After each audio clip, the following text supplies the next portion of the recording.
2, 1.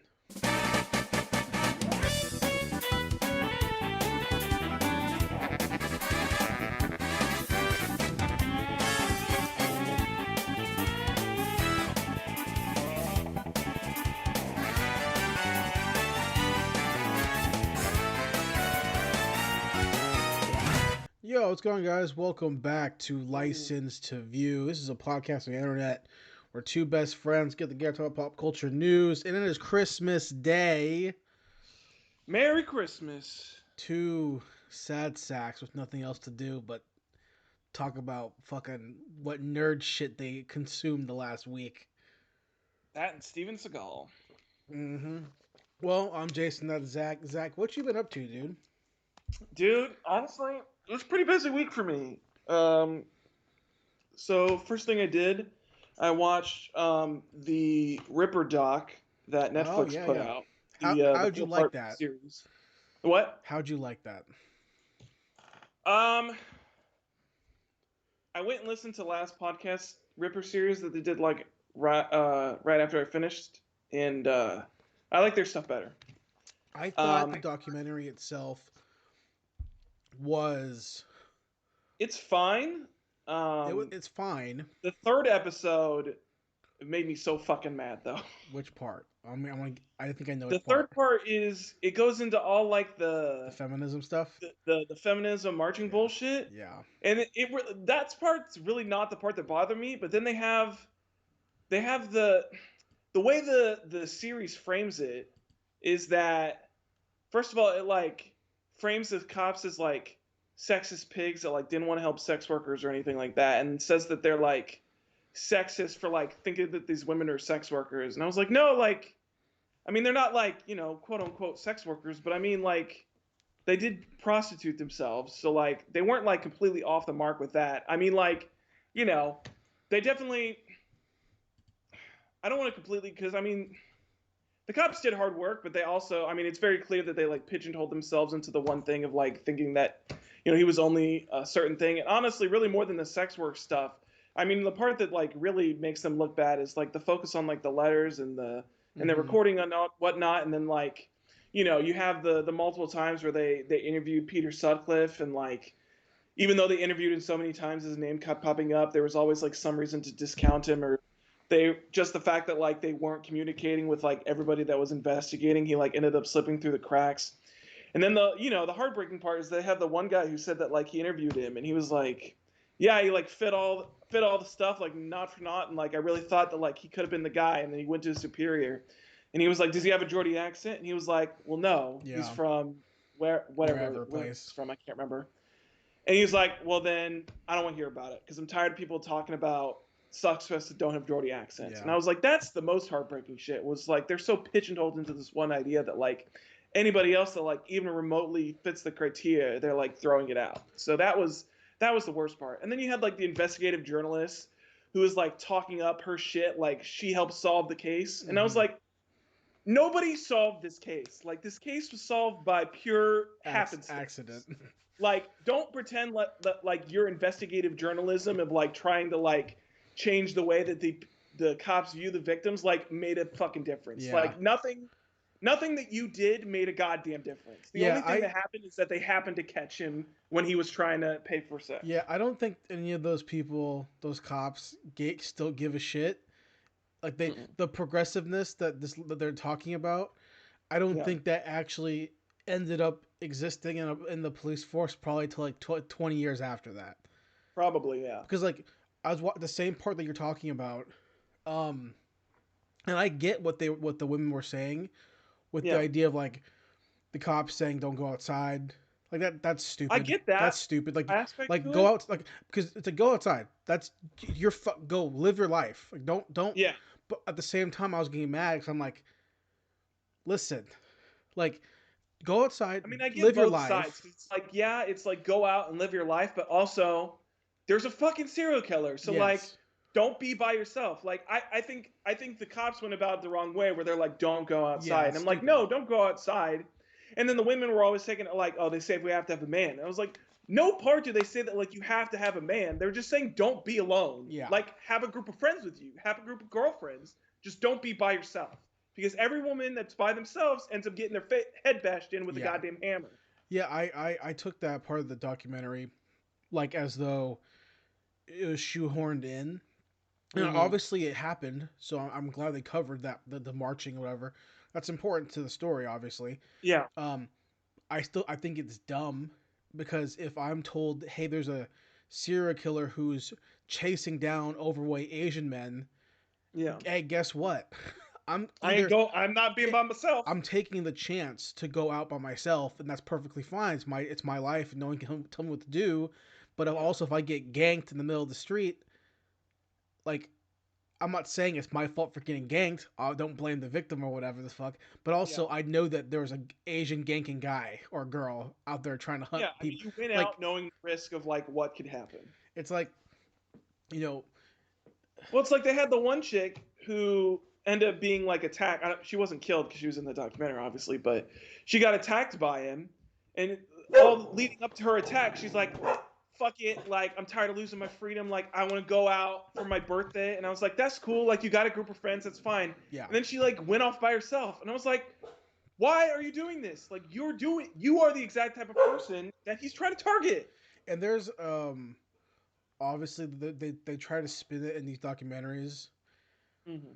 in a way that's like, oh, this is a men's problem because it's a man who's the killer. Yeah. And it's like, yeah, for sure. I get what you're saying.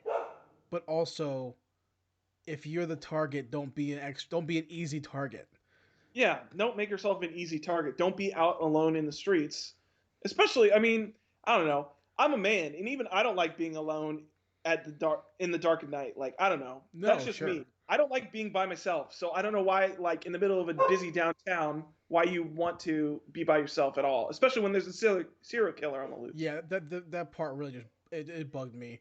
And again, I understand what the point is, but it was kind of like, okay, this is I knew you had to put this in there because it's part of real life. I get why they had to put it in there, but I don't think it needed to be a whole episode. Like I get Yeah, it, they're making a mini series, so they obviously were going to make an episode about it. because But like, like straight I up, feel and like this it's is stretched like out. this is like the coldness of me, but like I'm watching the girl tell a story about her birthday party, and I'm like, Yeah, you're about to eat dust. Like, yeah, what do you, I don't feel for you. I'm sorry. Like, I don't no, have the connection. I don't want you to get. I'm glad you're not dead.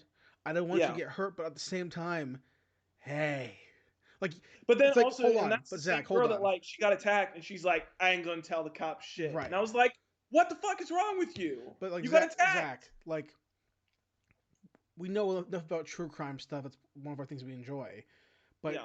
did you ever watch the HBO, um, the one about Patton Oswalt's wife? No, I still haven't watched that yet. So like that's different because this dickhead is or even like the Night Stalker coming out on Netflix next month, right? Yeah. Which the trailer looks amazing. Like Hmm. they're going into your house. That's Yeah. different. That they're 100% a victim, Yeah. right? And obviously it the lady's birthday party, you're still 100% a victim, but also you increased your chances of getting Yeah. attacked because you're walking through a city at night by yourself where you know you're the prime demo, and this to me is Also, just I mean, stupid. like, she's a victim, but also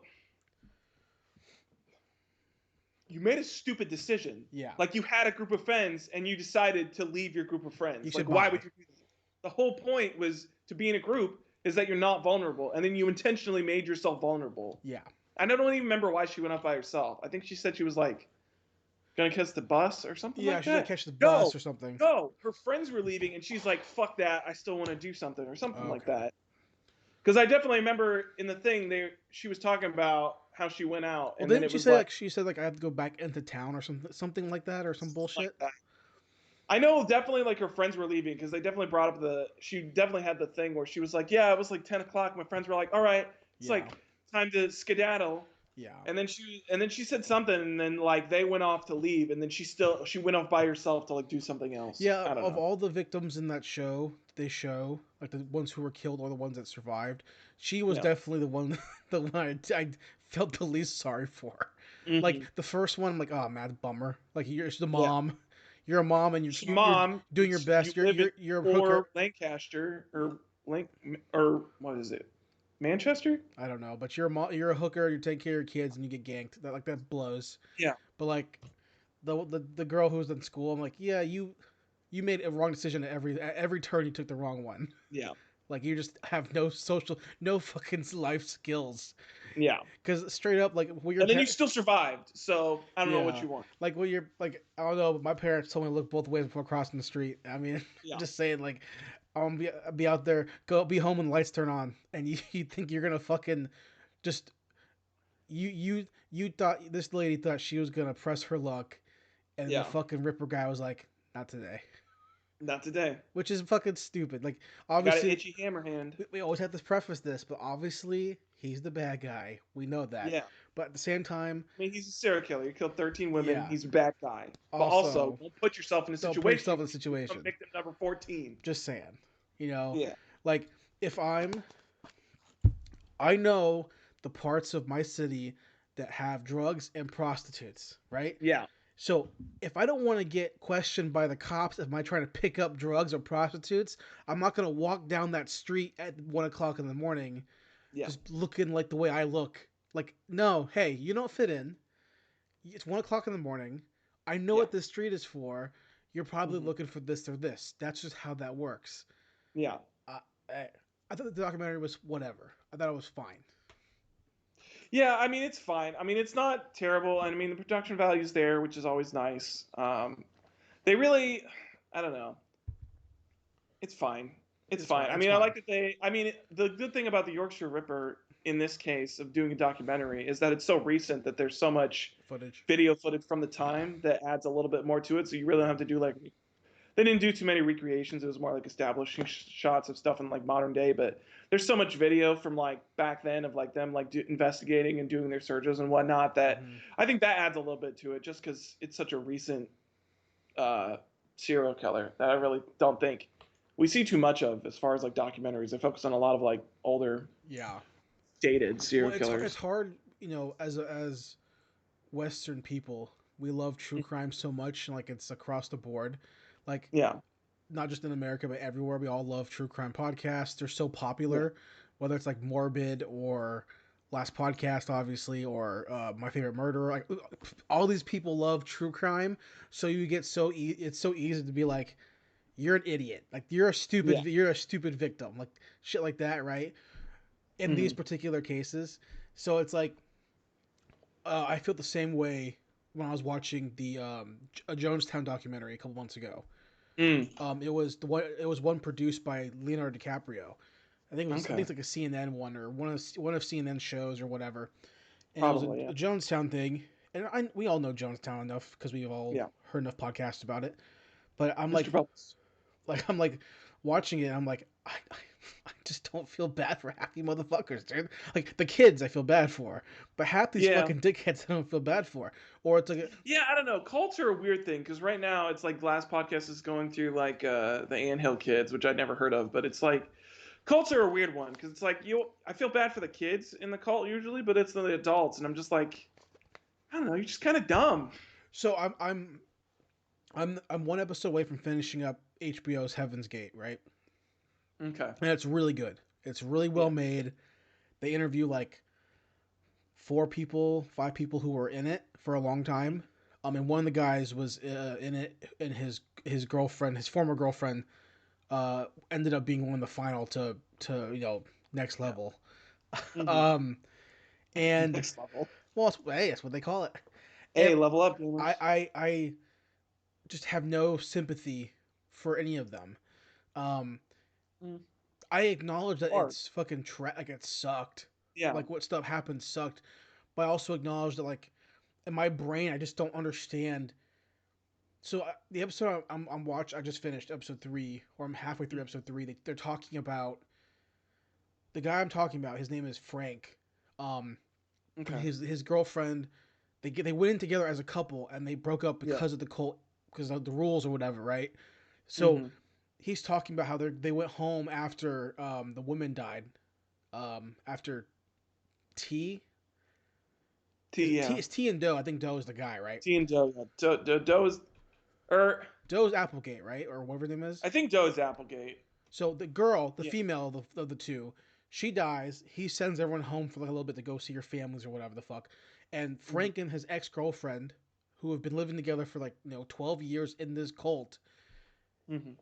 they hug and they haven't touched each other in like 10 years, Yeah. right? Because they can't because of the rules of the cult. Mm-hmm. Um, and he's like, hey, he's thinking himself like, we can go, we can leave. If she wanted to leave, I would have left. All this kind of stuff, right? Well, fast forward, she ends up being one of the ones that dies. He eventually leaves because in one session in the morning one day, and if you listen to him talk, he talks like real like reserved, like his voice sounds like Mm-hmm. like he has like a stroke or something. And they don't say anything about it until this episode. What happened was he was talking to the guy. He asked a question of Doe, and the Doe made fun of him. And from that moment on, he had this insecure ability to talk. Like Hmm. he got so mad, but also he just was afraid to like talk normally. He had like some sort of speech impediment. And my brain is like, I just don't comprehend that because fuck you. Like Yeah. I'll fuck you up. Like we talking about fuck me? What fuck you, dude? You talking about Yeah. right? Like, and then they're doing the castrations in Mm-hmm. Heaven's Gate and how like, hey, this is the next level. This is the commitment. And there's two Yeah. dudes like vying to be the first ones to get their balls cut off. And I'm like, Yeah. fuck you, dude. This is so Fuck that dude. simple. Like, no Yeah. way. You're gonna have me have a rule book of rules. My Yeah. brain, I don't understand. And they interview in this documentary like sociologists who went undercover in Heaven's Gate to like kind of like see what it's about and wrote some papers for it. So like Mm-hmm. they explain like the cult mentality, how it's cultivated, how they pray, which we all know the basics of it. They kind of go into more deep depth of it, Right. and I still just don't understand how anyone can be so like, whether you're in a bad place in your life and they come in and they it feels a void in your life, Yeah. whatever it is. I don't get it in my brain because I'm so like my identity is so strong in myself that I'm like, nah, I'm never gonna believe that you're God. Yeah, I don't get that either. I think that's the weird part about cults, especially like, looking at cults like, Heaven's Gate and then, the Anthill Kids that they're doing right now, and then you've got what is it, the Children of God and like Jonestown and Yeah, all that stuff like that. Just looking at all these cult leaders, and I was just like, these guys are all like dumpy fucks. yeah. Like I don't understand how people like view them as like the fucking bee's knees and like the next thing like closest to Jesus, because they're all like fucking ugly. I don't get It's it. like And then they fucking all like like Shrinkia. Like, come they're on. all like gross and like get pussy for some reason. Yeah, Jim Jones. Because like girls are like these girls in these cults are brainwashed Don't and get me wrong, man. really. Jim Jones looked cool, man. Jim Jones was the coolest one because he He had the has a cool look, sunglasses and he man. had the pet monkey, dude. Yeah, he's a cool look. He looks like a Gotta give freaking it up. looks like a jazz But then they're musician. talking about like the Anthill Kids, and I saw the picture of the guy, and he looks like a fucking fat version of Charles Manson. Yeah. What's like Shrinkio. Yeah, Same I thing, mean, yeah. Well, he could rotund. levitate, so Oh yeah, he can levitate. Yeah, yeah, okay. yeah. I mean, he totally levitates, so that puts him on another Yeah, a whole level. different He's level. got magic powers, Yeah, he so studied David Copperfield. it's more like it's better than like fucking Applegate, who like looks like the weirdest motherfucker you will ever see. He's like completely bald. He's Well, got like the buck eye. at least with Heaven's Gate, it's all voluntary. That's Like true. he didn't like he Well, they all didn't start off voluntary, and then they make it mandatory. But Heaven's Gate was the one that was like completely completely voluntary. voluntary. Like they never held you at gunpoint. Like these people believed it, and Yeah, at the suicide portion, that's a little different because they kind of like they did it in waves, so you kind of like yeah, you couldn't back out. But they didn't Jim Jonesy where like you try to leave, they shot at you, or like yeah. they moved you to And then Ghana. armed guards with Yeah, AK-47s around they the didn't move you like to fucking like Mexico or whatever, Ghana or wherever the fuck they moved you to like live on this plantation. somewhere in South America. Yeah, Yeah, with like banana leaves and shit. but Yeah, they didn't do that. They moved you to some compound, and that's kind of all yeah. it was. Hmm. So you should watch it though. It's good. Yeah, I might watch It's only that. 4 episodes. Yeah, really? Oh, Yeah, it's that's only not too four bad. episodes. It's really good. That's like the true crime like nugget, dude. Is like that 4 episode miniseries, man. Did you watch the trailer though for Night Stalker? No, I didn't even know that Netflix was doing a Night Yeah, it comes out Stalker. next month, man. The trailer's So I'm really down for good. that. Trailer's really Yeah. good. I mean, the Netflix's true crime stuff, regardless of like the actual messaging, like they're always like 10 Yeah. out of 10 production. They're Well, always fun to watch. I watched the trailer for Night Stalker twice because it's really the trailer like very. I haven't seen a I'm good. waiting for like my Ed Gein one, man. Well, I haven't seen a good trailer to really reel me in a while, and Hmm. the trailer, the fact that this is for a docu series, is Yeah. like it's so fucking good. It's so well made. They play Cruel Summer in it, right? But it's a cover of Cruel Summer, and it's like a slowed down, like gothic-y kind of version of it. So Okay. they're like, oh yeah, he attacked all these women from this day in the summer to this day, and this on the background just like Cruel Summer. It's like, oh man, dude, they build the atmosphere fucking good, dude. I'm hyped. Yeah. I'm hyped for it. Richard Mears is fucking terrifying too. He Oh is, my god. man. He is. Yeah. I think he's yeah, he has to be the worst, right? Uh, he's definitely up Like there. we're doing so serial killer power rankings. I mean, he's definitely up there. I mean, the most terrifying shit is the fucking hiding in the closets and like waiting till you fall asleep. Yeah. Like that shit's terrifying. What BTK is up there just because he stalks you so much that like he Yeah. knows when you're most vulnerable, and then he'll like bust in your house. Yeah. So that's pretty terrifying. And also what he would do after. Yeah. Like not only is he killing you, but he's also doing weird shit with your body. Yeah. I hate the Yeah. I mean, I think those would be up there. Green River, just because he has so many that he killed. the most cop out answer is when people say Charles Manson. Charles Manson didn't really kill that many people, and he didn't kill anybody. Yeah. I think it has to be like Ramirez, like Ed Gein, just because it's creepy. What he did afterwards is creepy. He didn't have enough. He didn't have kills though, but he's just creepy. I just started re-listening to Ed Gein after I listened to. I also listened to Ted Kaczynski's. God, they're Ted. I tell you what, dude. There's something that they must have just like lost in the wait time because like their older series on serial killers, or maybe those are just more interesting characters. But like they're running out of people. The Ted Kaczynski one that they did is like always fucking great, and then Ed Gein is great. Well, what they need to do, or speaking of last podcast on the left, is they have to redo what they did for Heaven's Gate. They have to redo that for like those early heavy hitters because they do. Yeah, because I think a lot of those, especially you can tell with a lot of them. I think those early ones are only 50 minutes long. They're redoing another one. I think after Anthill, they're doing another older one that they hadn't done in a while. But I mean, I think there's a lot of those earlier stuff that they like touched on that they could definitely like they started hitting on the head. Like Toy Box Killer would probably be one that I would probably see them redoing. They started hitting on the early heavy hitters at like episode 30. So and it's like it's episode 50, and I think episode 150 is like they'd already hit like Bundy, BTK, Bundy, Dahmer, and Manson by like 150. And even Richard Ramirez is only like 50-minute long episode. Like they're not like that detailed compared to like. No, they're not that in depth. They didn't really start getting in depth until I think H.H. Holmes was like the first big one with like 200 or so. H.H., Columbine, Menendez, and then Leonard Lake and Charles Ng was probably those were pretty long. Even like the South Carolina guy. Oh my God, Pee Wee Gaskins is like fucking his, shit. His is long too. So, but like, well, his was like that was the weirdest one because that's also one where it was like I thought it would be like a 3-episode thing, and that ended up being like 5 parts. I think it's like 5 episodes. Yeah. That the Picton ones are great. Yeah. Robert Picton from Canada. I mean they've got some gooder ones later on, but like all those big heavy hitters, the big names, they did them so early that Did you ever watch Manhunt Unabomber? I haven't watched that yet. I remember you talking about it like a while ago that you'd watched it. Yeah. I want to watch it because it's got a big name in it, doesn't it? It's got the guy from like Terminator Salvation or something, right? Well, Paul Bettany plays Ted. Is it? Okay. Yeah. Does he say I will have my revenge? I'll have my revenge. I don't remember. It's really good. And I also just watched the new season today or a few days ago. I saw that they had that. It's I can't remember who it was. Richard Jewell.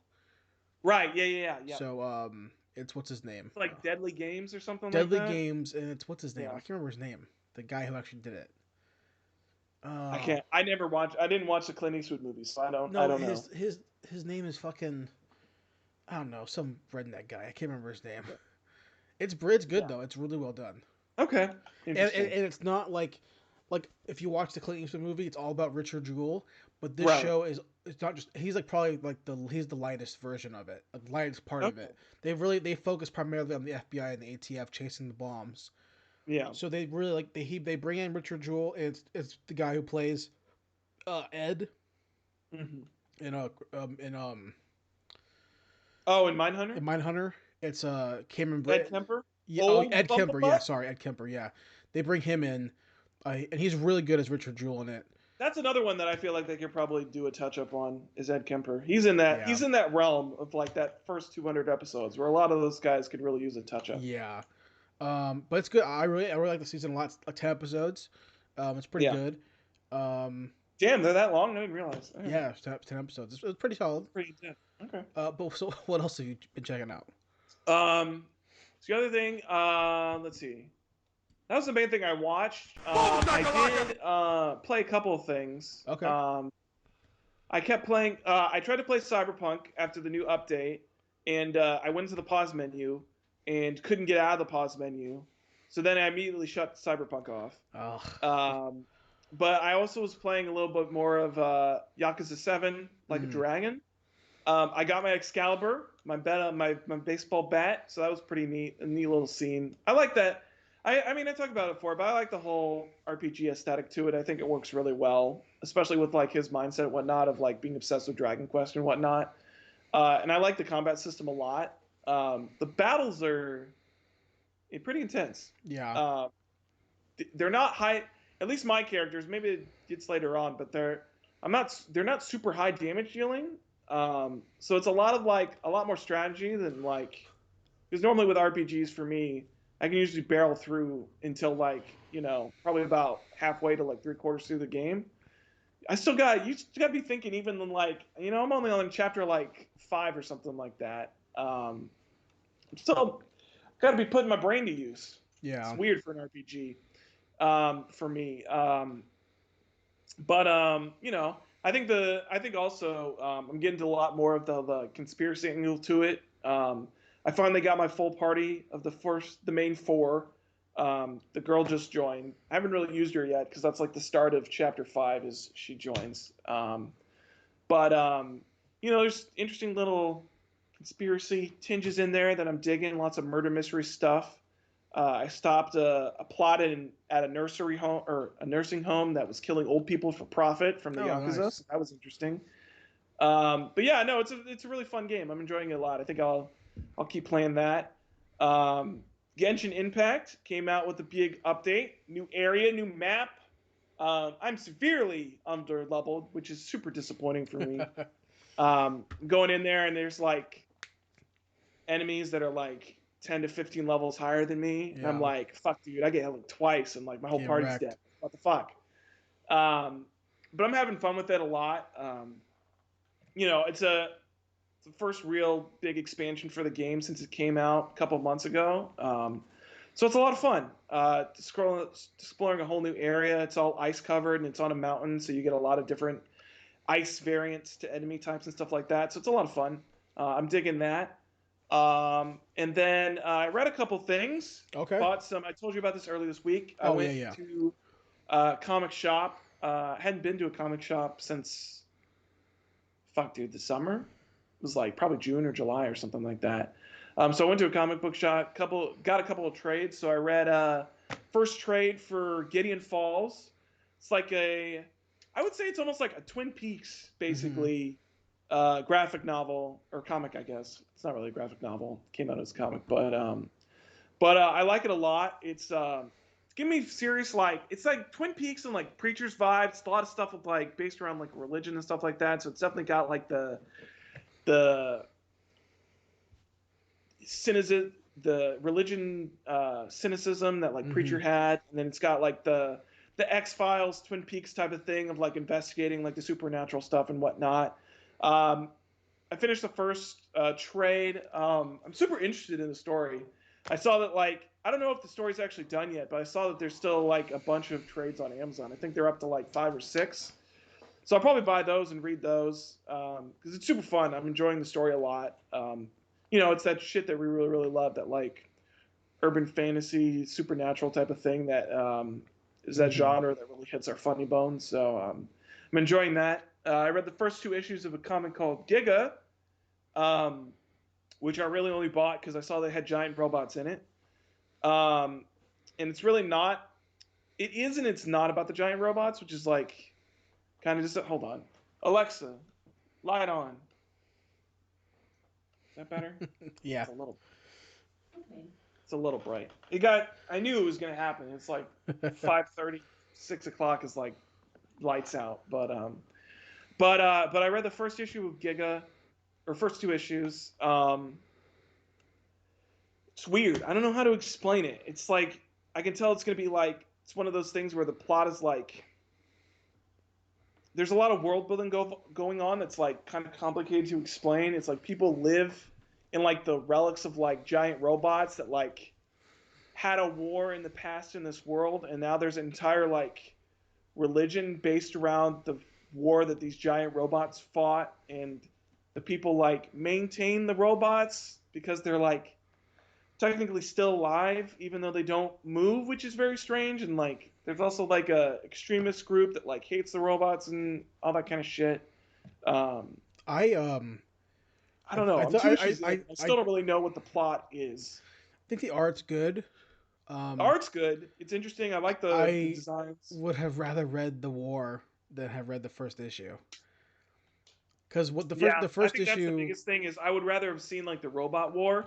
I mean the aspect of it of like a culture based around like the carcasses of these like giant robots is interesting, but like there's nothing interesting going on in the plot.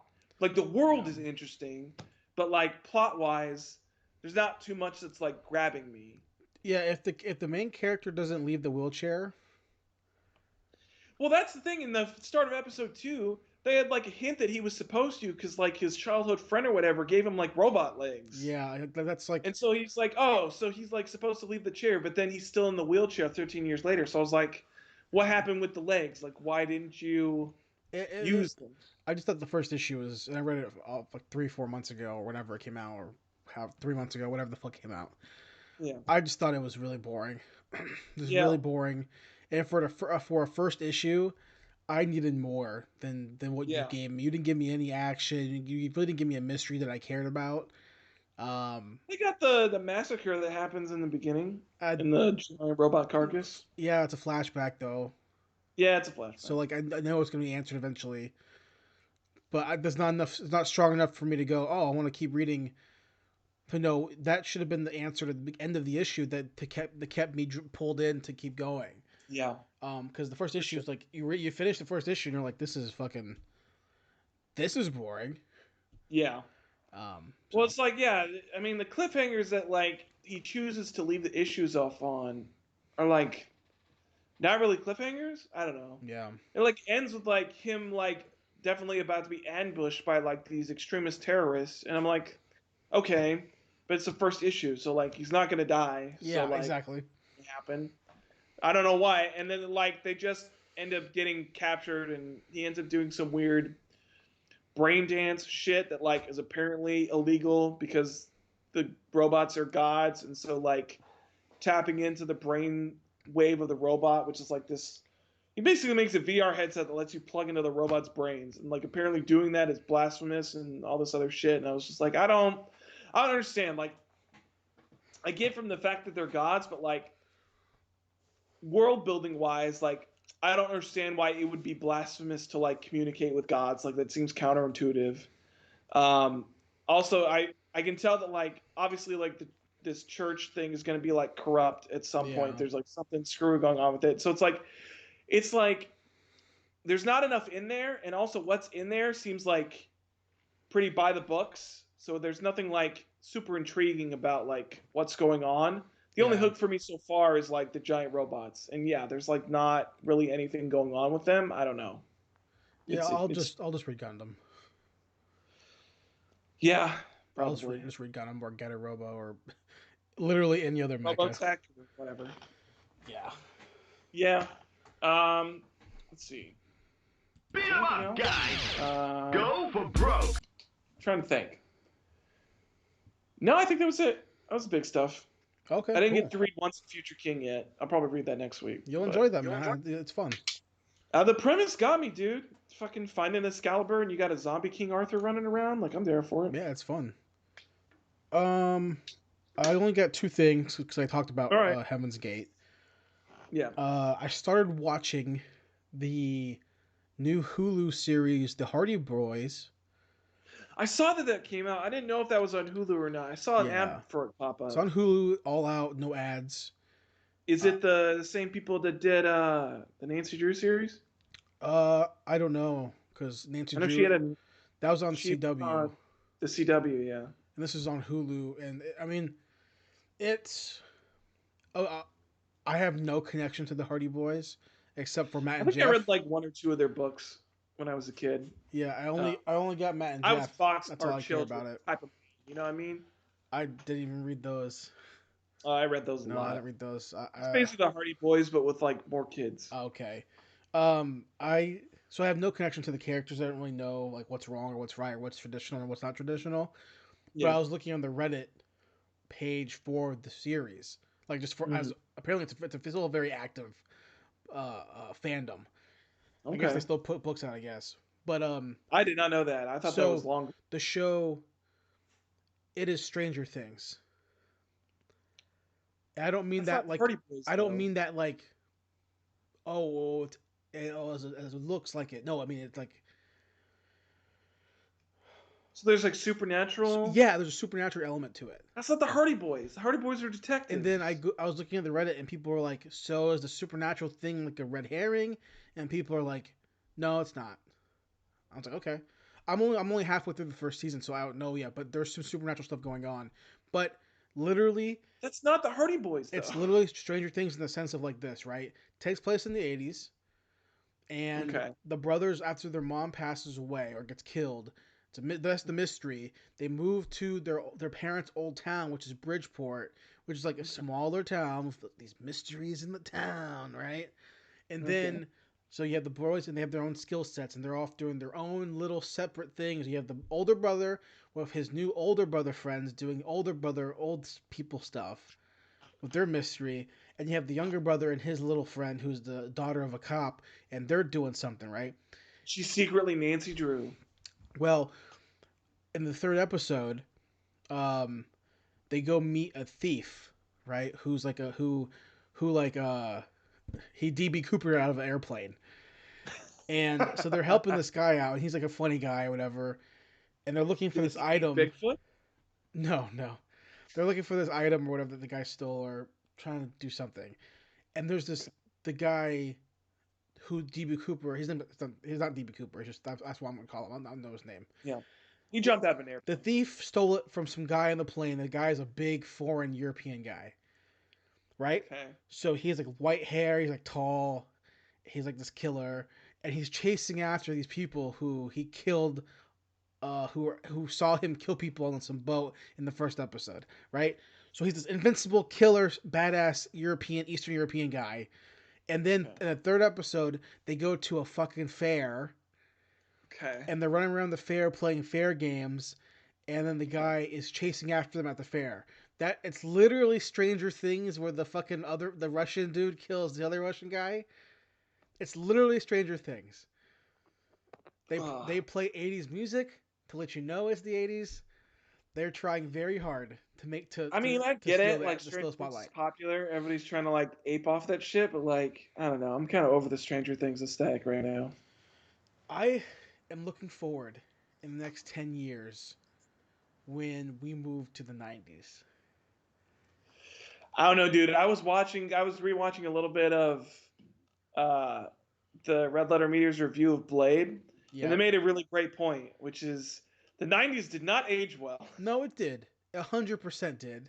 What was cool in the '90s did not age well. It Black did. trench coats, No. wearing dudes that That like was with only techno music, that was that do this karate. that was a small segment of That was like the most industrial. popular movies of the No, '90s.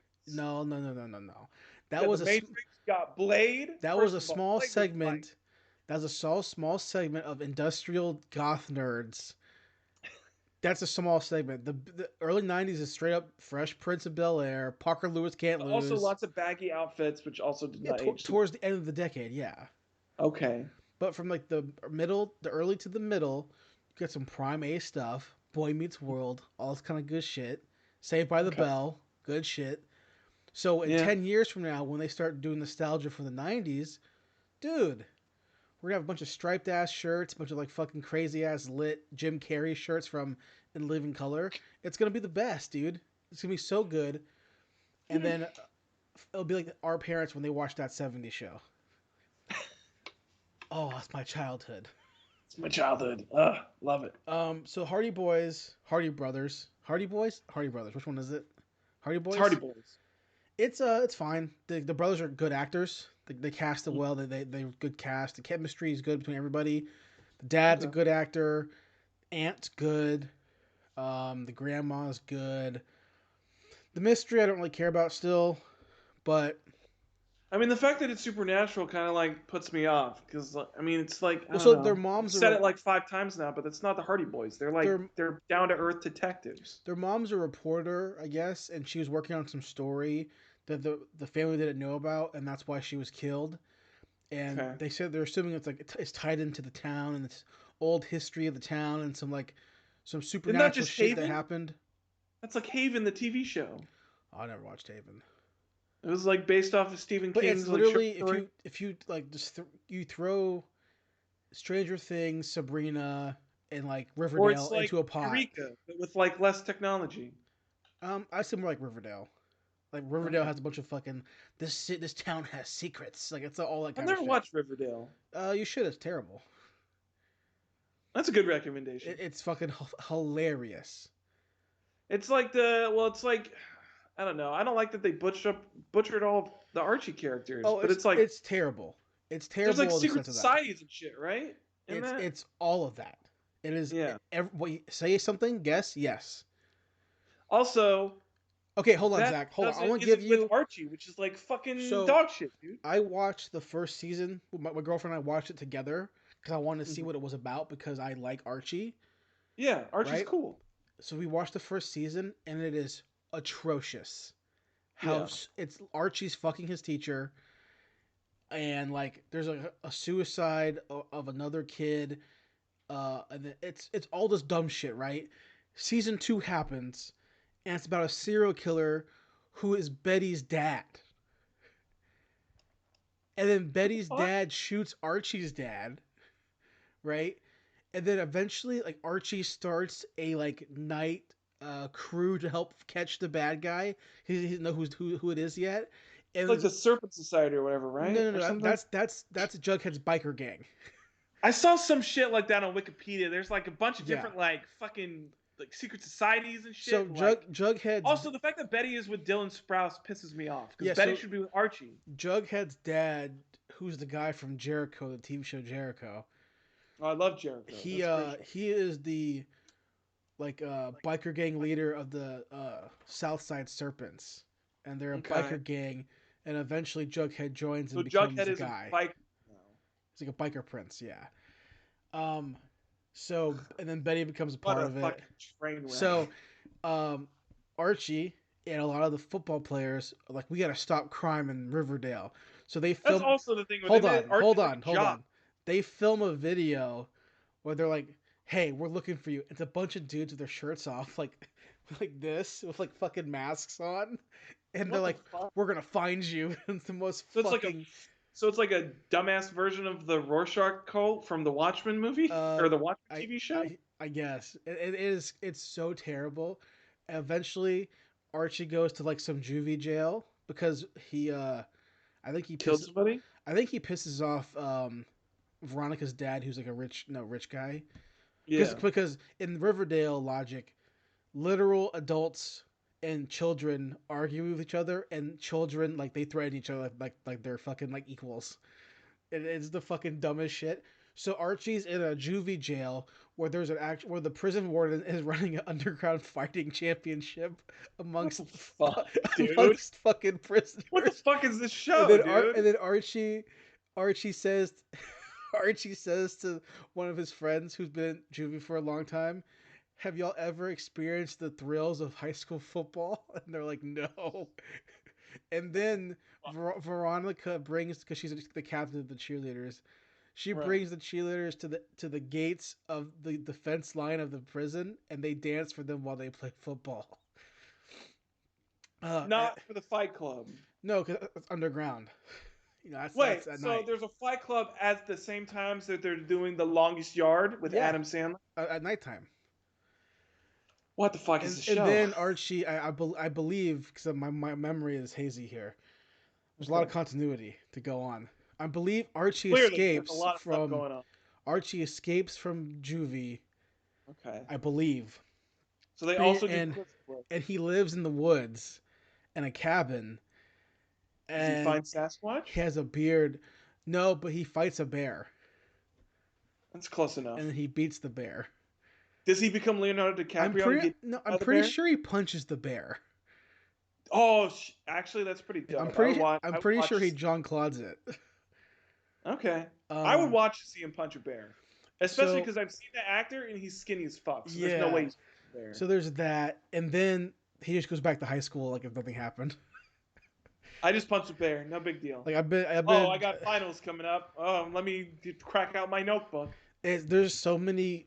One of our favorite things to do, my girlfriend and I, is to watch. Like that show is very all over the place. Well, our favorite thing to do is to go on YouTube and search up Riverdale cringe compilations, and there's so fucking many. Just like the actors say some of the stupidest fucking lines. So like that's all those CW shows, dude. They all have that like same terrible fucking writing. Yeah. So in the biker gang, watch the trailer for the new Batwoman? No, I didn't watch that trailer. Oh, that trailer is bad. I clicked on it so I could see how many views it had, and it had no views. It is bad. Well, I didn't watch the trailer. I watched somebody else watch a trailer because I'm not giving that trailer any views. Well, you should at least go watch cringe compilations of Riverdale because it's prime time. I might. I'm always down for a good cringe compilation. Like that alone, one of the characters whose brother died in the first season, her twin brother. Okay. I think. The redheaded twins, right? The redheaded girl, yeah. I remember them from the comics. You know, the good shit. Jason Blossom and whatever the fuck her name is. Something Blossom. And one of the seasons, she just brings his dead body and keeps it in her house. And they pretend like it's supernatural. And then also she's also a lesbian, and she's also members of the secret. I mean, with the dead body, I would have thought that she was like a brocon and that she like loved her brother to death. I assumed like that at first, but no, she dates some other girl who's in the biker gang, and whenever they go fight, have biker fights. Okay. She's biker fights. Okay. Like or whatever. She's an archer. So she brings a bow and arrow everywhere. Oh, not a crossbow. A bow and arrow. In a world. Also, by the way, all this is happening. Jughead's dad becomes sheriff. Yet they still do all this dumb shit. Wait, so the leader of the biker gang becomes sheriff? He has to give it up. So Jughead is now the sheriff, the chief of the serpents. Wait, okay, so Jughead is the chief of the biker gang, but his dad is the law enforcement in the town. Yep. And I'm assuming his dad does not arrest him for running an illegal biker gang. No, of course not. Right. Because it's family. Yeah, that makes so much sense. It is the biggest pile of fucking trash I have ever seen. It is so terrible. But every time a new season comes out, we eventually watch it because we hate watch it. It's so bad that eventually we like laughing at how stupid it is. That's what I did with Batwoman. I didn't watch Batwoman, but I watched EFAP watch Batwoman, and so I basically watched the entire season of Batwoman by watching somebody else watch it. My last comment before I move on to the last thing I've checked out this week is about Riverdale. Is that so? In one of the seasons, I think the most recent one, I think, Betty, whose dad was a killer, right? Right. He killed people because who were like bad people. Like he Punisher them, kinda. So he's Dexter. Some bullshit kind of way. Okay. So also at some point Betty's family God damn, dude! I tell you what, this show is just like what's popular. Dexter's popular. The bikers, Sons of Anarchy, that's popular. Throw that in there. Just everything. Well, also at some point, Betty's family gets kidnapped or gets like seduced by like, a religious cult. So that happens as well. Oh, also they play they play D&D, and D&D is like real. Like these kids are like possessed by the D&D. So there's a lot of stuff So going it's on. like that JonTron episode where the D&D is the pathway to the devil and the demons possess you. Like the Tom Hanks movie. Is that a Tom Hanks movie? There's Tom Hanks movie about that, yeah. About D&D. It's something like that. So my point. So eventually, the most current season. So Betty's estranged older brother, who they thought was dead, is actually an FBI agent. Of course he is. And he specializes in tracking down serial killers. So he's going to track down. So he goes. Father? He says, "No, the father's dead. Their father dies." What? But he goes to his estranged. Couldn't have that scene where you do the blacklist. He goes to their estranged younger sister, Betty. Okay, wait the fuck. Hold on. Betty does not have this many siblings. She has 2 in this. So she goes. So her older brother, who she's never met, who's an FBI agent who hunts down serial killers, comes to her, a 17-year-old in high school, and says, "Hey, do you want to help me track serial killers? Because you're smart." Let me guess. She's never met him before, but she's intensely loyal to him, even though she just met him. Well, her mom's like, "Yeah, that's my son," and they're like, "Okay, cool, family." All right, that's enough. They confirm. Yep, bond, 100%, ride or die. In the process of her like learning how to catch serial killers, they stumble upon something that changes Betty's life drastically, which is that possessed by an alien? Betty, in this world, serial killers all possess a gene. They call it the serial killer gene. They're not that uncreative with it. And oh no, Betty's dad had it, and also Betty goes and gets tested, and guess what? Betty has it. Betty's a serial killer now. So she's trying to fight her serial all killer. Seasons of the show, Betty's been like a bitch sometimes, and they're like that's why she's been a bitch, because she has the serial killer gene. She's a serial killer. So she goes to her brother. She's like, I can't help you because eventually I'm gonna do this. I know I can't do it. And he goes, "You don't understand, Betty. I also have the serial killer gene." This show is so fucking stupid. Oh man, it's God, so good. That is the fucking biggest pile of garbage I ever heard in my fucking life. And then also, so obviously Luke Perry, the actor, passed away. Oh wait, who did he play? Was he Betty's dad? He's Archie's dad. Oh. So the character dies. They bring in Molly Ringwald, who is his mom. No, hold up. Yeah. He's not have a cool ass fucking person like Molly Ringwald. Yeah, that's his mom. So while he's back at school after the bear and the jail and the underground fights, what he and one of the guys from the jail do, because they're back in high school now, just regular playing football. Wait, somebody else from the jail is also back in high school? One of his buddies from the jail. You have to watch the show to figure it out. One of his buddies from the jail. They're friends. How many seasons are there so far? 5. All right, I got a lot of catching up to do. Yeah. So what they do is they go start they go start a boxing gym. I mean, you got to put those underground fight skills. They're 17.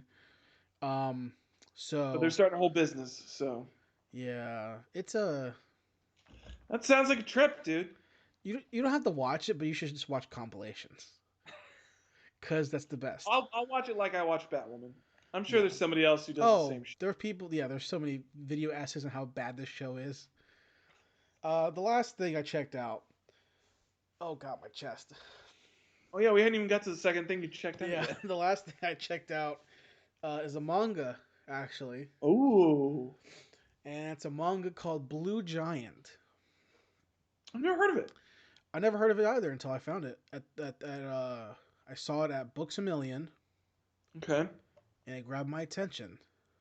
And I was like, okay, cool. So I didn't buy it, but I read it online. Okay. I'm gonna buy it though.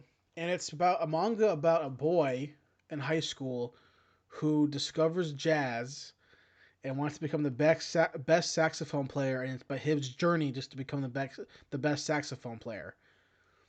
This sounds amazing, and I feel like it would be an amazing anime Yeah. because the soundtrack would be fucking dope. Yeah. So and the art is fantastic. The art is very similar to Naoki Urasawa, which is the guy who did 20th Century Boys and Monster. It's very Okay. clean, distinct style. Also the same, very similar. Not necessarily similar styles, but very like it's clean and crisp to Space Brothers, which obviously I love very very much. Yeah. And as I'm reading this manga, it's already over completely. There's two separate manga. There's Blue Wow. Giant and the sequel series called Blue Giant Supreme. So there's Okay. two separate series. And Blue Giant Supreme hasn't been. It just got licensed for U.S. So the only volume one's out right now in English. But it's from him in high school as a senior, graduating and moving from his town to Tokyo to become a jazz musician, and him like learning him playing every day, and the art's really good, and the character's really good, and the story's really it's like fun and emotional, and So it's not Whiplash. no, not yet at least. Okay. And they keep intercutting the manga intercuts like at the beginning of some chapters like clearly like future panel like future like flash forwards because it'll be black and you see some of the characters that you've met before who were in high school as adults like at their job, and it's like from a perspective of a documentarian like interviewing them, and they all talk about how when I first met him, when I first met the main character named his name's Dai, like how I first met him or how he was here or what he was this way. So clearly it's already like no like in the future this guy is like He's the shit. so apparently the term blue giant is like a term for like someone who's a really great jazz musician. So like Huh. they're already showing like I was gonna ask because I've never heard of that term before, yeah, and I was neither wondering. did I. But they show like okay, so as the reader, you're like okay, I'm not worried about if he's gonna fail because I already know that he's gonna eventually be the guy. Like he's gonna Mm-hmm. be fucking like no Miles Davis or something like that. Yeah. It's just his journey to get to that point. Yeah. And you don't know how that journey is, but it's really good, and it's my new favorite genre of manga, which is not music. It is non-action slice of life hobby manga. Dude, I'm telling you what, man. I've been on this train for a while. Slice of life is like it's got its ups and downs. It really depends on like the premise and like the characters in it, but like when Slice of Life is good, Well, Slice of and Life is like I'm fucking bad. hesitant to even call this slice of life because to me this and Space Brothers are in the same genre, which to me is like it's like hobby genre. Like it's like someone who's not fighting anybody. It's not a battle. It's someone getting better at something that what's their craft. Like Right. in Space Brothers, it's his journey to become an astronaut. So he's not killing anybody. It's just Yeah. him learning how to overcome and adapt and pass these exams to make it to NASA. Right. Yeah. So in Blue Giant, it's like him learning how to play the saxophone in a certain way or play with a Mm. band, and all these. And you're watching them level up as it goes on to get better and better and better. Right. So I'm reading this thing and it's like giving me so many like the same feelings I get when I watch like or when I read Space Brothers that like Mm-hmm. I'm just so excited to read more, and I'm mad because I can't when I do finish it on Scanlation, I can go buy the English translations, but I can't read the sequel series because no one's translated yet. Mm. So I all I have to do is hope that the English translation official release Mm-hmm. makes enough money that they'll eventually release the sequel series. Because Yeah. I see the art for it, and he's older. So in my mind, I'm thinking like, that's when he's the guy. Yeah. Like the sequel series is when he is the guy. That's what it looks like in my mind. I'm like, oh, I want to read that. You Yeah. know. So It's like Hajime no Ippo at the top of his game. right. Except for like they don't flash back and they don't flash forward in Ippo being like Ippo's the dude. They don't do that. You know what I mean? Yeah. Um. So I'm really enjoying Blue Giant. It's really good. The art's really good. Okay. It's probably one of the best mangas I've read in a long time, like for sure. Okay. Um, it's up there so far up there with me in my enjoyment that I get from reading Space Brothers. So Nice. That's Very what I cool. would say. That's all I've done this week, man. All right. Yeah. I mean, that sounds pretty dope, dude. I mean, I definitely want to check out something like that. It's like a couple of series that are like that, and then it's like it reminds me of like one of the series that's been on my periphery for a long time that I've really wanted to watch, and like not in the sense of like it's not similar in like that genre per se, where it's like somebody who's like good in their craft or like okay at their craft and like trying to get better and be the best, but it's like it fits into that like non-battle manga thing where it's like Drops of God, which is the one about the wine tasters. Right, And like, right. god damn, I want to read that so fucking bad. Well, Every it's time I like see someone talk about it, here. Can it you? sounds so fucking dope. I gotta pee real quick. Hold on. Yeah. Yeah, so I mean for those of you who don't know, it's called Drops of God.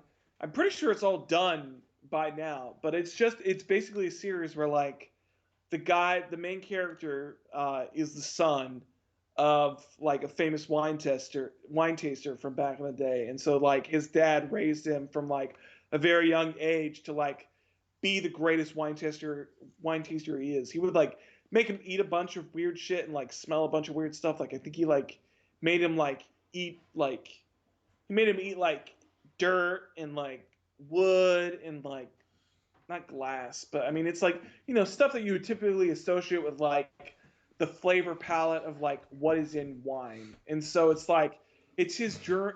I don't know if it's his journey, but it's definitely like his like battle to be like the greatest wine taster and like the all or wine. Yeah, it's wine taster or wine taster like Sommelier. all people. Yeah, sommelier. So it's like his journey to be like the greatest sommelier, and so it's like every time I hear somebody talk about it, it's just like, Well, so like God damn, dude, it sounds so fucking you dope. mentioned that, and I like was on the search because Mhm. here this past week this has been my searching process Yeah. for like manga similar, Hmm. and it was like okay, I start at sports manga Yeah. because it's non-battle Yeah. shonen manga, right? They're battling, Yeah. but it's not battle. Okay, so that's where I start at. So with stuff like Eye Shield. classic stuff, Ice Shield. I reread a bunch of Slam Dunk chapters, so Slam Dunk being my favorite Yeah. sports manga, Kuroko. I kept edging to the periphery, right? Mm. And I found a manga, I can't remember what it's called now, about rock climbing. Dude, I just finished an anime about rock. Well, it was cute girls doing rock climbing, No, but it this was is called about a guy rock climbing. Iwa Kiburo. But it was like rock climbing's dope, dude. I mean, it's just like it's this is a bit of a tangent, but it's like it hits that aesthetic for me that I've come to know that I've loved, which is like girls with muscles, dude, and like rock climbers are like fucking jacked, Yeah. man. Well, so this manga's about a guy who I haven't read it yet, just from the reading the description and seeing a couple pages of the art. It's about him rock climbing and the psychological battles he struggles by why rock climbing and like being like a free rope Mhm. climber or whatever the fuck. And the art Yeah. is amazing. It's super detailed. Looks really great. So I found that, and then on along with that, I found the ballroom dancing one. Oh yeah, I heard about that one. Yeah, yeah, yeah. I found a painting one about a painter. Never heard of that. So like I'm finding these. Okay, these are the Yeah. hobbyist things. And then obviously I found Blue Giant from the Yeah. store, and then it's stuff like that where I'm like, okay, this is the realm where like if someone dies in it, it's an emotional death because of usually real life circumstances, right? Yeah. It's not going to be like, oh, I'm playing jazz and then the fucking saxophone explodes. Like it's not going to be Yeah. that, right? It's not like I play the sick note and then a laser beam shoots out and Right. like destroys my enemy. It's going to be like, okay, I was doing drugs or I got sick Yeah. or something like that. Did you ever watch Beck, Mongolian Chop Squad? Um. No, I don't think I did. So it's older, like it came out in the '90s. The manga did. It is the same thing. It's about a guy in high school who picks up a guitar and he joins a rock band, and it's about his journey and the band's journey from going from small town Japan or wherever the fuck they're at to like playing festivals to like going to America on a U.S. tour to like breaking up to getting together to putting an album out. It's all this stuff. And it's like, listen, dude, it's drama of real life drama, and it's about a Hmm. band, and it's like that progression is so interesting to me because Yeah. the stakes are different. They're more reality based stakes, and like you know, it's about a I don't know, activity. I guess I don't know. Um, I mean, yeah, I mean, it's people's hobbies, people's ambitions. It's a nice That type. change of pace from like, and I have a power up, and I have a new sword, and I have a new shield. I love that shit. Don't get me wrong, I absolutely love that stuff. But like, I mean, sometimes you just got to get something that's a little bit different. And then and I think also with these type of series, I think, especially with like I don't know, I'm pretty sure Blue Giant probably isn't like this, but like with the non-battle series, it gets into a way where it's like, you know, typically the way that like the battles and whatnot play out is a lot more creative because it's oh not just yeah, like people punching each other in power-ups. yeah, There's a lot more like creativity and like intelligence and like mind games and stuff like that goes into it. And yeah. so for me, I find that a little bit more enjoyable just to like switch up the pace and whatnot. Oh As yeah, far as instead definitely. of just I love like Jujutsu Kaisen and Dragon Ball Z and all that kind of shit, which is just like traditional power fantasy. But like sometimes you need something a little bit Well, different to what. so like in Blue Giant, and it's just not a huge spoiler because it's really early in the manga in case you want to read it. But like, he has his first gig, right? Yeah. And he's never played people before, and Mm-hmm. he's like has this the biz. He has this natural talent of his saxophone sound. So people who know jazz hear it and they go, "Yeah, you're unrefined, but you have this thing in you that we could you're going to be good. I can tell, right?" So he's playing this gig with this band, and he's just blasting and playing super loud because Yeah. he's only ever played by himself. Mm-hmm. And he practices his saxophone on the riverside because that's the only place where he can practice. So he has all this echo, so he has to play loud. And Yeah. he's in a club, and the club's used to like smooth jazz with like melody, and he's Mm-hmm. playing like improvisational jazz. And this old guy is like, "Hey, you're too loud. Stop playing. What are you doing?" And like the he like leaves. He has to gets kicked out in the middle of the Mm-hmm. show, you know. And so he's like fucking like bummed out, right? Like he's like, "Oh shit, my Yeah. first time playing ever, and I get told I suck, all this kind of stuff." And then he meets a guy who helps him, teaches him. He's a former saxophone player who went to Berkeley Music College, all this kind Mm-hmm. of shit, right? So before he moves from his town to go to Tokyo, he's like, "Hey, we have one more show, same bar, a different band, and I'm only gonna play for a couple people, but I'm gonna bring that guy back." So he brings the same guy back, and because like I don't want to hear you play, he's like, "Hey, one more song, please," and he fucking progresses so much from the last time he played that like the guy's like, "Hey, that's fucking amazing. I'm speechless. That's so good." And it's like that's the battle. Like that's the Yeah. fucking battle sequence of him playing the music and it's the same thing with me with Space Brothers. I don't mean to keep comparing them because they're very different, but like Mm-hmm. in Space Brothers where like the main character who is an engineer is like solving through the puzzles in his own way or like they'll cut to NASA being like, okay, we expect these people, engineer, mathematician, these people to solve this problem this way, right? And then it cuts to the main character, Muda, and he's solving the problem in a very smart engineer way, but he's not thinking about it through engineers. He's thinking about it through his own personal, like, pop culture way. Right. And then it ends up being a really great answer. And they're like, so how'd you figure that out? He's like, oh, because of this thing I saw on TV or whatever, whatever, whatever. An Okay. interesting bit is like in the very beginning of the series when they're doing interviews for candidates, this guy on the oral board unscrews a part of the chair, right, so that the chair's wobbly, and he wants to Okay. see how you deal with it because when you're on a spaceship or you're on a rocket or Yeah. on the moon base because it's in the future, Mm-hmm. let's kind of see how you deal with it, right? And they show other people who are being interviewed and how they're dealing with it. Some people notice it, acknowledge it, touch it, try to fix it. They can't get it. They let it go. They sit still. They deal with it. Some people fluster and get whatever. Whereas they goes to the main character and he will not let go of it. He's constantly trying to get it in because he's a car designer. That's what his last job was. So Mm-hmm. cuts to the end of the interview and they're like, yeah, that last guy, he could not focus on it. And one guy goes, that's what we want. He Yeah. saw an error and he could not focus on anything else until that Yeah. error was fixed. That's a good thing to have. So it's like those are the battle sequences in Space Brothers, and then I don't know if I've told you about this series before. I feel like I might have because I think it finished. It's finished in like the last year it came out.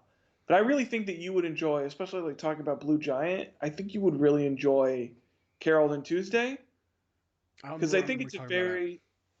It's by the same guy who did Cowboy Bebop. Okay. It's on Netflix, but it's a very similar structure where it's like it's based around these two girls.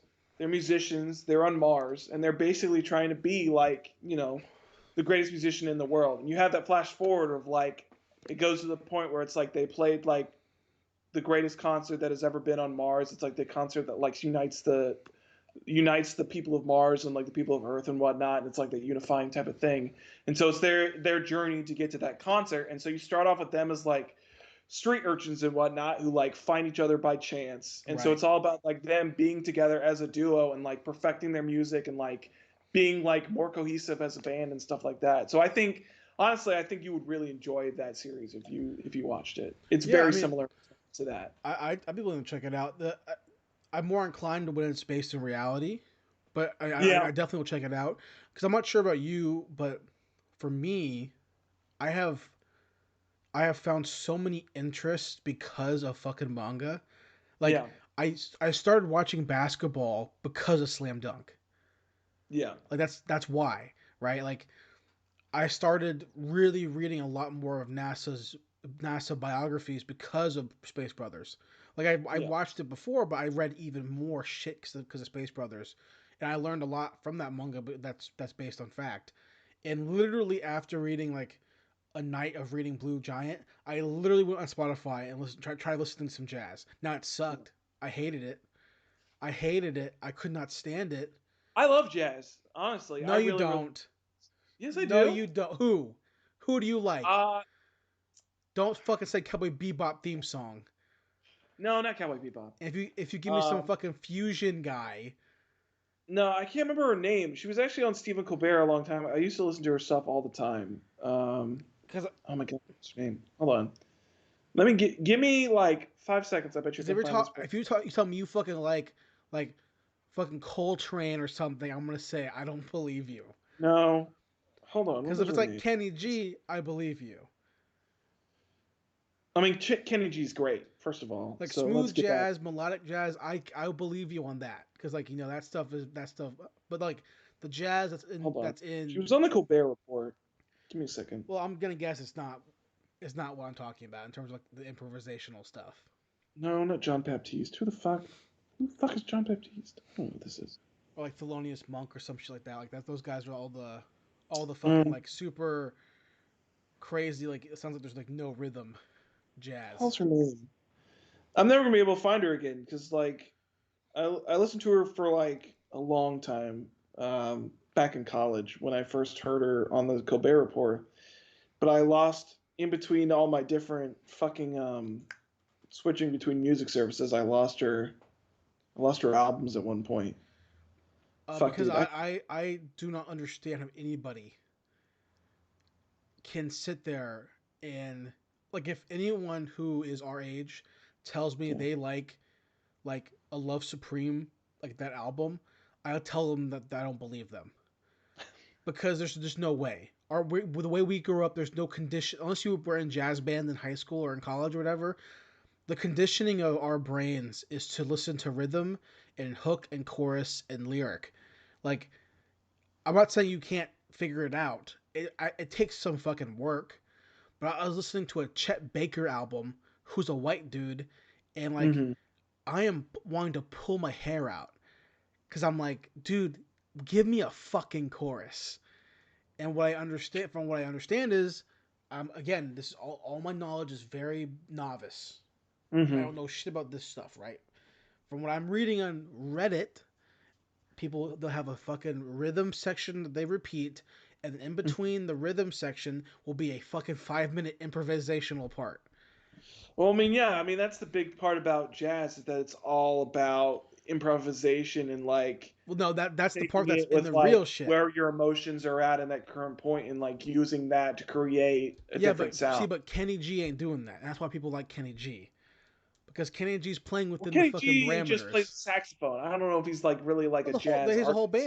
band. Saxophonist. He's smooth jazz man. He's the whole band.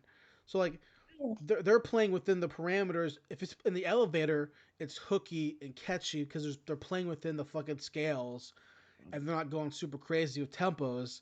But like I was listening to the fucking first song off fucking uh Kinda Blue by Miles Davis or whatever, and I'm just like listening to it going like, hey, I'm not saying this dude ain't talented, but at my current point in life, I'd rather listen to Pink Floyd or something like that.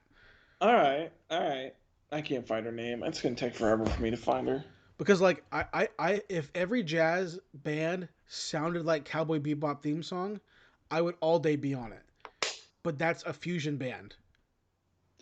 Well, I think the problem with that is that what you've got a lot of those times is that, yeah, I mean, those are very like, I wouldn't say those are jazz bands. They're They're fusion structured bands. bands that like use the stylings of jazz in their song, but they're not necessarily like jazz. Well, the Jazz. genre is fusion, like a jazz fusion, where like, they have jazz Yeah. instruments, but they're playing, up tempoed, rocky kind of sound or whatever, Yeah. and integrating like poppy elements or whatever the fuck they're doing. Mm-hmm. Um, and I'm all about that. Like the theme song to Bosch is like a neo jazz song. Hey, that's fucking cool, right? Yeah. But then I go listen to like some album from like 1955, and it's like a fucking horn being like, and I'm like, So I what you're saying is that you like music that has the trappings of jazz, but it's not jazz. at this current point 100%. Like Okay. I love the sound the movie OST to Whiplash. I love because it's fucking like big band jazz, and they Yeah. made it sound modern the way it's recorded. Obviously, it's a modern movie, but like Yeah. it's not slow. It's like big band swingy, right? Yeah. I'm okay with that, right? But if it was a fucking 7 minute long saxophone solo, I don't know right now if I had the understanding to be like, I get what's happening, I can appreciate it because I think right now I'd be like, skip, Siri, skip. Hey Siri, play Metallica, or play. Play that Metallica Hey that the Siri, kids always enjoy. play Brad Fidell's Terminator 2 theme song. Bump bump bump bump bump. That's what I would rather listen to. You know.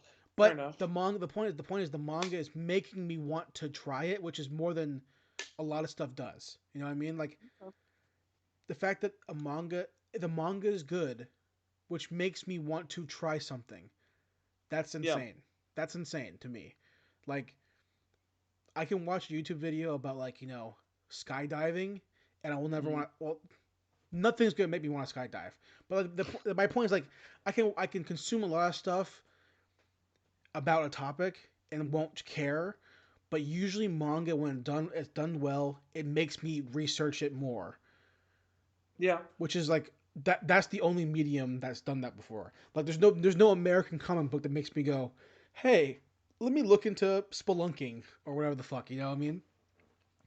I also don't think American comic books are normally as like creative in that aspect, right? No, I feel yeah. like a lot of American comic books don't try to take those like those traditional like everyday life hobbies and activities and like try to make a story out of it. I think Yeah. most of the time they're really not focused on that. They're really more focused on like the fantasy, supernatural, superhero Oh yeah. type of elements. And yeah, it's weird because yeah, that's not really a genre that you see in like American comic books. You really don't see that like that hobby or that Yeah. activity or that Well, just there's like childhood why pastime. would there not be sports comic books? Like how is there not a sports comic book right now about basketball? Usually when there are, they're like one-off issues that are made to like promote something or they're like something like Like that. Like how is there not a yeah. long because it's probably because well one's monthly, so it would take forever to finish a basketball game, but like also because like I don't know, because Slam Dunk was monthly when it came out, wasn't it? I don't think so. I mean, most Shonen sports Jump. manga are monthly. I mean, if you look in Shonen Jump, a lot of their sports manga are monthly. I'm pretty I'm sure. pretty sure Haikyuu, Kuroko, and all that stuff was weekly. Was it? Oh, Yeah, because only 20 some pages. okay. But I Maybe mean, it's the point. Is the point is like American fans or Western comic book fans, they don't. view the appeal of a battle, non-battle type thing. Because even then, Yeah. like watching a comic book, reading a comic book fight between like a Superman fight, they still write fights so differently than a manga do. Yeah. You know, like there's not like a 40-page Batman fight. You know what I mean? Yeah, It's like American four fights are a lot panels. shorter It's like than four that. Yeah. panels, five It's like panels. 2 to 3 pages max, and if it's longer than that, it's because there's a lot of like sitting there talking and Yeah, and there's talking which in yeah, manga it's a too, lot different obviously. But like than manga for sure. power ups in manga, and then exposition, and then we're gonna do some fight sequencing I and don't all even this think they're stuff. power up. I don't think power ups are even a concept American? in American comic books outside of like No, get a new suit. that's really it. Yeah, new suit. Um, I guess like the only power up I could think of was like Miles Morales, like discovering he could shock people. Yeah, but it's not really like a But power up. It's that's like just you discovering accident. more of the powers that you have available to you. I guess you It's could not like he didn't argue. like. I mean, he didn't like train up to No, like no, be able to no, shock people. no. But you could be like that's the equivalent of an American power up because there's no other Yeah, I power think ups. that it's probably like the closest equivalent that we have. Yeah. Because there's nothing else. And it's not like Superman's like, oh, I've discovered Superman's an not like going to the gym to like be able to like shoot laser beams extra fast or yeah. It's whatever. like he's like doing KO Ken. He's not fucking going into the hyperbolic time chamber to be able Well, to maybe fly that much faster. I feel like there has to be a Superman issue where he's like in a fight and he's like flies closer to the sun. I don't know. I feel like there has to be something Well, where there he was. It was also Superman, and then he died. right gets the cancer, but it's like Yeah. he didn't like fly closer to get stronger. He just lived life, right? That's what happened. Well, he flew closer to the sun to destroy Doomsday, I think, and then he absorbed too much sun Okay. energy. So I guess technically it's a power up, but Yeah, I like guess. once again, he like didn't do anything to like train for it. He just like got it, Yeah. and then it killed him, which is like also not very manga. Hey, that's the coolest power up though. Not kill you. That's the coolest power up, man. I guess so. The ones that take away your life. That's pretty rad. Ones that make you fucking die Well, from cancer. the power ups need stakes sometimes. Yeah, I suppose so. Because if you don't have stakes and power ups, like it's like in Dragon Ball. Why would you ever go to Super Saiyan 1 when you can just skip to 3? Yeah, it doesn't make There's no point. That's the thing is, yeah, you don't go Super Saiyan. The only time it happened is like in the fucking movie where Vegeta didn't originally go like Super Saiyan whatever because they don't know how powerful the enemy is, and so that's the only reason they like incrementally go. But like, remember even also, why would you not just go like Super Saiyan Blue and just fuck somebody up? I remember like, at the end of Dragon Ball Z when Goku's fighting Kid Buu, he fights Kid Buu as normal. Yeah. So like what? How does that happen? Yeah, I don't know why he doesn't go like Super Saiyan 3. How are you even alive? Yeah. How are you alive? Kid Buu's the strongest bad guy and you're fucking fighting him in regular Goku? How does that make sense? Kid Buu destroyed the entire world. So I don't know. That's all I've been checking out. Is those things. All right. Not too bad. Well, what do you want to hit, Zach? Want to go into our topic? Yeah, I think we're gonna go to the topic. So this week, week 4 of our action month, we got one more week left. This week we decided to watch a Steven Seagal classic, Above the Law. Jason, I don't know if it's me. Maybe I've just like hey, watch your words here. What are you gonna say? Fallen out of love with Steven Seagal, but like this movie was kind of boring. Were you ever in love with Steven Seagal? I remember really liking Under Siege a lot. I think mostly because they had that scene where Tommy Lee Jones popped out of a birthday cake. And I thought that was really fucking funny. Because to me, Steven Seagal has always been like I'd never understood how he got so popular. I mean, this is like his first big movie, right? And It's I don't know how he got. It's what? It's his first movie. Yeah, I don't understand how he got popular off this. Because first of all, I didn't write too many notes because I can remember most of it. But like, first of all, this is basically like the origin story for Steven Seagal, but his character is not called Steven Seagal, which is very strange. But he's like got the worst origin story than like Frank Dux, where he doesn't even get like trained by a sensei. He just goes to Japan and he's like, yeah, I'm the best at Aikido. I'm the greatest. I have the sensei of this gym. fucking come at me, I'll flip you over. And also, flipping people over is like a death touch that like makes people die in this movie, which makes zero sense. You're just flipping somebody over. You're not doing anything to them, Steven Seagal. I did the math, and he was 36 years old. Also, he's very skinny in this movie. Which very is very skinny. Especially seeing him now, he's like, oh, God. I was like, God damn, Steven Seagal looks like a fucking twig compared to what he looks like. So this was like a huge movie. Like it broke him into like the action sphere, and I mean, it's got a stacked cast too. Blows my mind. Greer, Sharon Stone. It doesn't really do anything. No, it blows my mind that in the late '90s, people talked about JCVD and this guy in the same fucking breath. Dude, Jean-Claude is like so much better. It blows my mind. Cause this guy fucking sucks. Yeah, it's terrible, dude. And the it's just like also it's just like seeing so many videos of like knowing that. First of all, not even like watching videos of knowing his martial arts are fake. Just looking at it, I was just like, this is not effective. You're flipping people over. This is not effective. So, straight up, the movie itself is shot well as an action movie. It looks fine. It looks fine. The rest of the cast is good. Yeah, I mean, you got Pam Grier, you got Sharon Stone, who's like doesn't do anything, which is disappointing because it's Sharon Stone. The only bad acting in this movie besides Steven Seagal is Steven Seagal. No, it's his lieutenant. Oh yeah, the white guy, the old white guy, the chubby guy. But like, the FBI agents weren't great either. I love the opening to this movie, like the very opening where he's like, I immigrated from Italy, from Sicily when I was 4. His like entire backstory where you see pictures of him as like a kid, and I was like, oh, it's Steven Seagal. My parents taught me to care about family and patriotism. It's like, dude. Also, first of all, it's freaking weird to watch this movie and talking about him being proud of his Italian heritage, where in like today's time, he like considers himself like a Mongolian, Native American. And he thinks that he's like part Russian, and I was Native like, motherfucker, you talked about how proud you were of your Italian heritage like 20 years ago. He's acting, bro. His name is Steven Seagal. This is Nico. Look, those pictures are definitely him as a child. This is Steven Seagal's life story. I love the fact that the beginning of this movie is him being like, I immigrated to America when I was 4 years old from Sicily.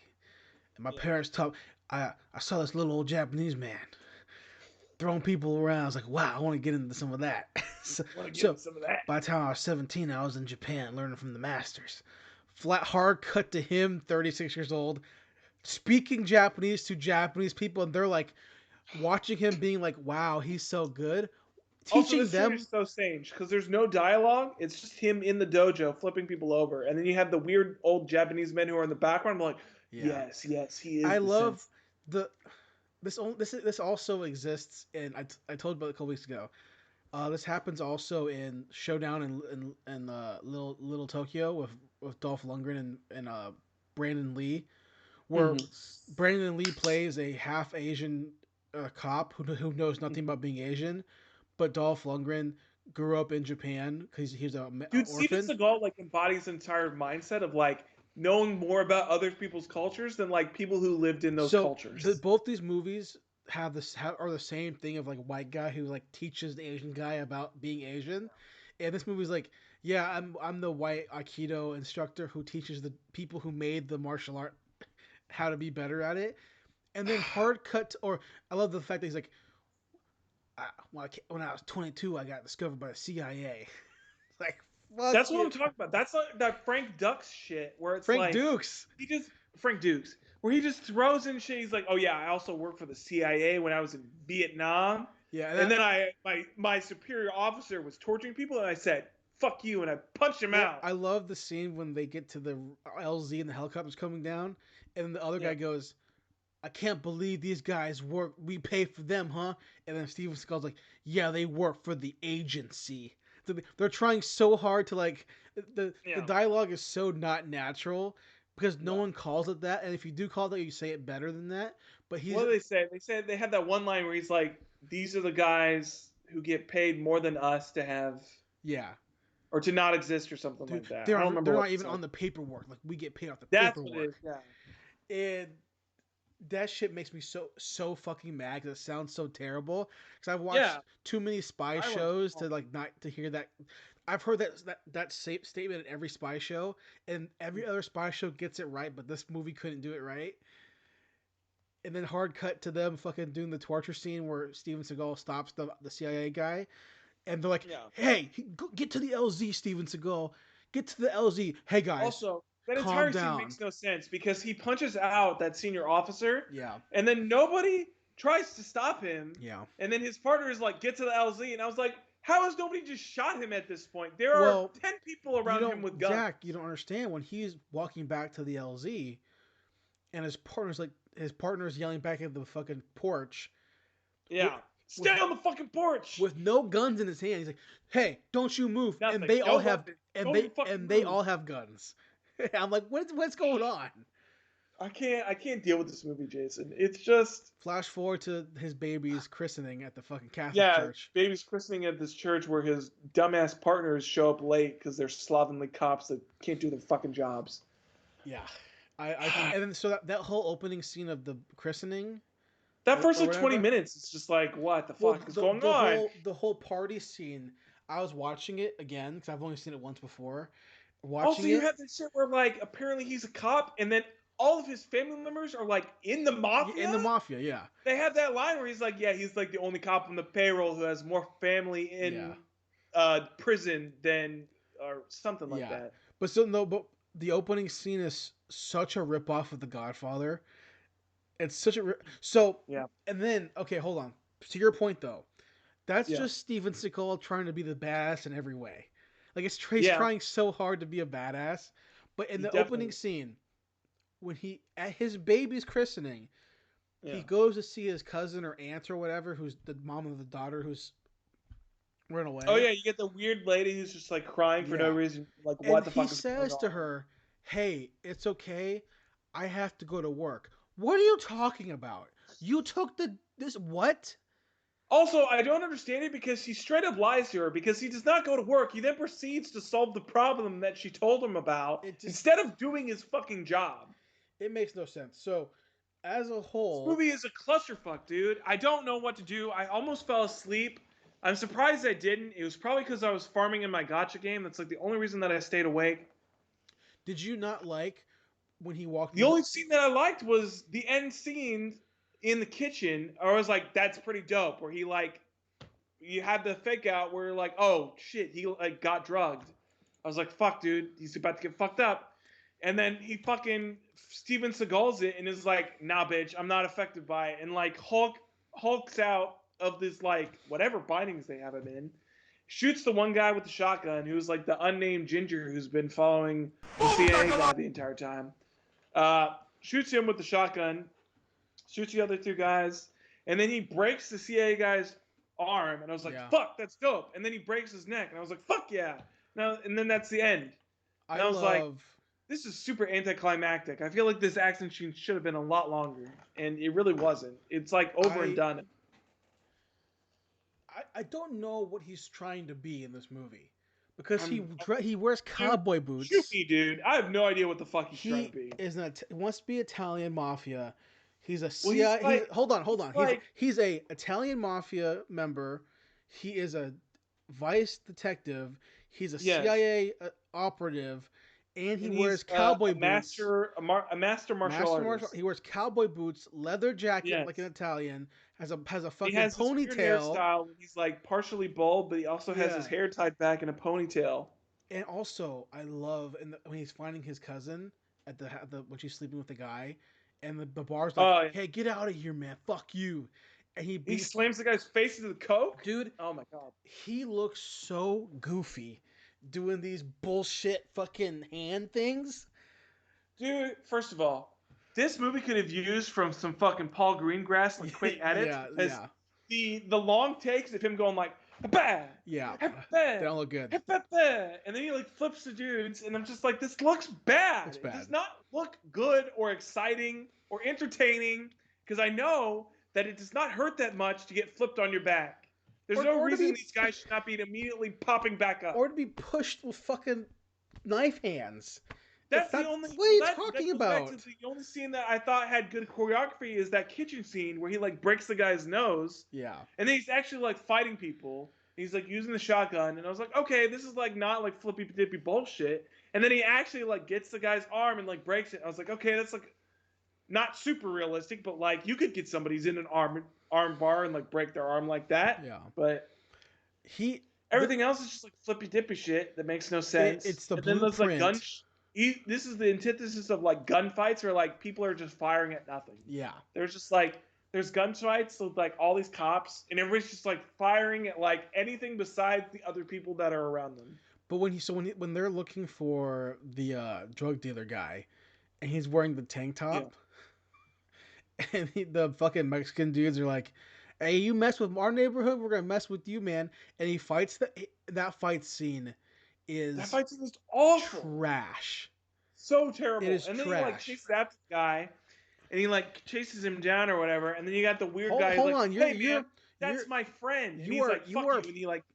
No, you are progressing too fast. I can't help it, dude. This movie breaks my brain, dude. The way that, oh my god, the way that he somehow this is worse than Miami Connection. The way that he runs is so fucking goofy. He does that robot shit where he literally like runs like this. He looks so goofy. He's also just too skinny. Like it's weird to say that, but he's not buff enough. No, he's not. The way he looks like a fucking schmuck. So when he's walking, he's wearing the tank top, and he's standing next to those guys he fights. I'm like, dude, you look like a fucking. He looks anorexic, dude. He looks like a drug user. You look like a fucking tween, and you're out here trying to think you're tough. Like you're 36 years old. He has like no meat on his bones. Like it's so strange. The plot of the movie itself is fine, besides it being fucking so convoluted. Yeah, I mean it's okay, but yeah, I mean there's just like a bunch of it's about the CIA guy that like tortures people, but it's also like assassination plot, and there's also like a drug running that like makes the assassination plot necessary. Yeah. But then the assassination plot doesn't really matter because Steven Seagal knows, and then they're gonna abandon it, but then they don't abandon it. I don't know. It's very strange. There's a fine line, where you make a movie and you have to superpower your main character. In Steven Seagal movies, this is the first one, obviously. Dude, this is like the plot armor of the movie, dude. He's a Aikido master at like 17, the first white guy to do it. He's an immigrant. He's a patriot. He's a CIA fighter. He's the drug cop. He also has very strong morals. Don't forget. Very strong morals. He loves his family. He's also a mafia member. He's also a cop, and he's skinny. And when is he a mafia member, or is it just that his family? It's his family. And when the bomb explodes at the Catholic Church, he's religious as well. Super religious, even though he doesn't go to church. But the one time he decides to go to church, there's a bomb that explodes. And he carries out the fucking the burnt person. He carries them out. He does the savior. Literally thing. Also, everything his church that he goes to just happens to be supplying a priest that is also like a witness to the CIA assassination plot. It's like everything which is also we can do. Only relevant because he's from Colombia and he helps other immigrants immigrate to America so that they can get their immigration papers in line. Well, it's like everything they could do to make Steven Seagal's character seem like a badass, they try. They do everything. They throw everything in the kitchen sink at him, dude. Like literally everything except for do a spin kick. Like they do everything. Whereas you compare it to like. Well, you know that he doesn't have the flexibility to be able to do his but you compare it to like Bloodsport, which was JCVD's first major role, and instead of telling you he's a badass, they say bottom brick, and it makes the brick explode. So that's how they show. He's a badass beforehand, where you got the military chasing him because he's like the. But they're not out there being like. They're saying, hey, we need him. He's military property. He can't get hurt. He's important. He's special. Yeah. That's all they say. But yeah, they're not like saying that like he's like, the youngest or whatever. Right. And he's like, and they're also very casual about it. The two guys, like Forrest Whitaker and the other guy, are like very hey, Frank, come on, man. You know you can't leave. Like they're very casual about it. Gotta come back to the U.S., man. You can't be doing this. But with fucking Nico, they're like, hey, you can't be doing this Kumite, even though we're gonna watch you in the Kumite in the finals. Yeah. You can't be doing this, man. But with Nico, they're like, man, that guy's dangerous. Like everyone, that guy's dangerous. Okay. Also, it doesn't make any sense that like his friend is like one of the top CIA operatives, but like continually has his back and is like totally fine with him not being with like everything the CIA is doing. And then he gets fucking shot. He just gets shot. And his cop partner is, I mean, just the Pam movie. Grier, man. I mean, she's great in the movie, but as a whole, they had that whole scene where it's supposed to be emotional that she fucking dies. Yeah. She was like, hey, I didn't die. I was wearing a bulletproof vest. And I was like, okay, well, you sucked all the emotion out of that fucking scene. The movie Above the Law, I felt like not having seen it in like 15 years. I don't think I've ever seen this movie before. I've seen this. Again, I am no Steven Seagal fan, so I avoid them as much as I can. But I've seen this because I heard that was a really big deal to martial art movies. So seen this, I saw. Obviously, I've seen Under Siege. He has another one that's called something of like kind of like Above the Law. There's one where he's like on the train or something like that. There's like which is like Under Siege. A similar name to Above the Law or similar time period. I've seen like 4 or 5 of the big ones, and I think they're all trash because he as a martial arts actor, if you want to call him that, it just big quotation marks. It just he's not impressive to watch.